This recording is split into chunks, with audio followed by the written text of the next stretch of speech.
When many people think of Cumberland County, they think of Portland, Monument Square, and the Old Port. But there's another side to Cumberland County, too. We're here at the fairgrounds at the 4-H June Jamboree, and we're definitely not on Commercial Street.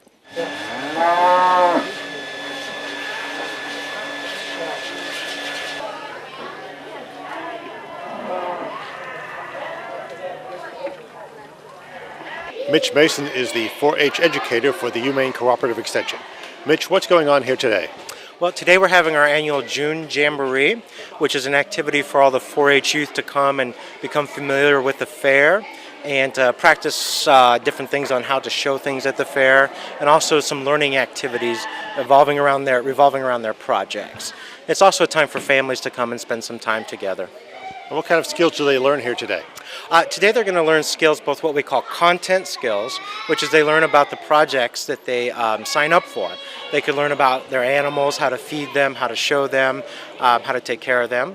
They can learn about how to present their projects that they've done to a judge who gives them critical feedback and positive feedback. And also they learn about the animals or the projects that they've come with.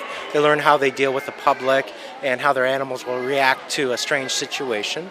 And tell us about 4-H. What is 4-H for those who don't know? Okay. Well, 4-H, for those who have never heard of it, is it's a youth organization. It's the largest one in the world. And the 4-H's stand for Head, Heart, Hands, and Health. And 4-H is really about teaching life skills and promoting strong family togetherness. And what we do in 4-H is we take activities that kids like and we get them involved, and they learn positive life skills through those activities and projects. I see a lot of children and parents here together today. Is that important for the organization? It's really critical. A lot of the parents you see are active volunteers, and they made a long-term commitment to helping out with the 4-H program. So it's important the adults you see are here to help make this happen, but it's also important because kids are spending quality time with their parents in a good situation, and so it's important to see families together. The Hayward family just participated in the marketing lamb competition here at the 4-H Jamboree. I see a lot of families together here. How important is that for you, for the family participation? Oh, it's huge for us. My husband's family had sheep all his life, and my children are third generation raising the sheep. It gives you time together that you don't normally get if you're involved in track and field events. We participate every day together to raise these lambs, more than just practice and trials and back and forth. It's an everyday event. So you'd recommend 4-H to other people as well? Oh, absolutely. The things that your kids are going to learn in 4-H, communication, marketing skills, teamwork. In each packet that the child has in 4-H, there's a set of goals called the Life Skills Wheel, and on that wheel there are things like respect, responsibility, cooperation, teamwork, helpfulness, and each of those go with the head, hands, heart motto that the children are learning to be helpful to each other and reach out to other people. I think it makes a better kid, a well-rounded kid. Sarah Sparks is a 4-H professional who deals with volunteers at the organization. Sarah, how important are volunteers to 4-H? Volunteers are really the heart of our organization.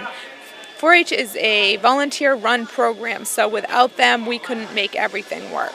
Renee Rhoads has just started a 4-H garden club in Yarmouth. Renee, tell us about your club. Basically, we're utilizing the Yarmouth School's garden, which is enormous and beautiful, for kids to experience growing their own vegetables. And since school isn't in during the summer, I started a 4-H club so that the kids could come and have some guidance during the summer also. And what did you learn here today? What projects look like, so that the kids could present the vegetables that they grow, and a little bit more about different animals, so it's exciting. Leslie McConnell is the president of the Cumberland County 4-H Leaders Association. We also have a public speaking demonstration day where the kids get to show actually residents at a nursing home in Gorham. We've done it there. And we also have something called Fashion Review, which is an activity where kids can sign up to do a sewing project, and it's basically a fashion show for 4-H kids. Now, listening to those activities, most people think of 4-H as being sort of farm-based and livestock-based, but you actually have a lot of other activities as well, right? Absolutely. And actually, that's a funny story. I have to say, I am a 4-H leader today because I actually grew up in Connecticut and a lot of my friends were in 4-H, and I asked my mom when I was a kid to be in 4-H, and she said no because we're not going to have a cow in the backyard. And so I've learned that's a general misconception, is that you have to have animals in order to be in 4-H. There's a lot of general 4-H clubs. We just had a new club form here in Cumberland County, which is a robotics club. We have there's a shooting sports club. So there's a lot of stuff that you can be involved in that has nothing to do with animals. Henry Hamilton has been with the 4-H since age 6. Henry, tell us about that. Well, I joined the 4-H at age 6, and my first projects was chickens and sheep and so on and so forth, gardening and woodworking.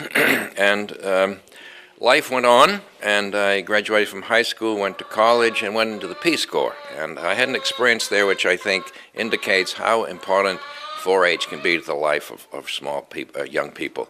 My wife and I were identified by the end of our tour as super volunteers. And so the 4-H, the Peace Corps wanted to know what made some people so good at the Peace Corps, and so they sent out this researcher to interview us. First question he asked me was, which college course most contributed to your success in the Peace Corps? And I said, you know, I can't think of a one. I said, what led to our successful projects in the Peace Corps was based on what I learned from being a 4-H member by the time I was age 12.